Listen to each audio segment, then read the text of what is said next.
The man suddenly kissed his wife. The next second, his wife even directly turned around and stabbed him because the wife warned her husband many times, do not kiss her before brushing his teeth. But the husband, how to say, cannot be listened to. And then the wife turned around like nothing, as if nothing had happened, and continued to use scissors to cut vegetables. Soon, people from the Coast Guard rushed to the scene to take a look, only to find that the husband had been sent to the hospital by the police and his wife is currently missing. But they went through a lot of inquiries and physical evidence at the scene, and soon locked up the wife as the suspect in this case. However, they were planning to issue a wanted notice when the wife just happened to be wearing her uniform and returned to the house. After learning that her husband had been stabbed, it was as if he hadn't been killed by her, and she actually put on an uninformed expression. However, when they launched an interrogation on the woman, she was still trying to explain that she and her husband had a good relationship and that she would never hurt her husband for no reason. But the police had already found her fingerprints on the murder weapon, and there was a whole lot of evidence to prove that it was she who had stabbed her husband Logan. And it was only at this point that the woman confessed, somewhat reluctantly, that in fact, after she'd gone to bed at 11 p.m. last night, she woke up the next day to find that she had inexplicably appeared in the car. However, by the time she drove home,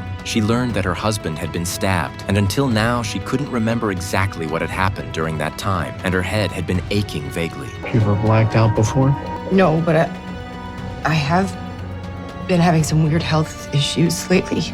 The Nick duo suspected that the woman had faked her illness to avoid the charges and made up the reason for her memory loss. But when they sent someone to find the woman's psychiatrist and confirm the woman's state of health to the other side, they learned that the woman did have serious psychological problems. While Casey, after checking the search history on her computer, found that the woman had searched for a lot of strange questions on the internet in the last 1.5 months.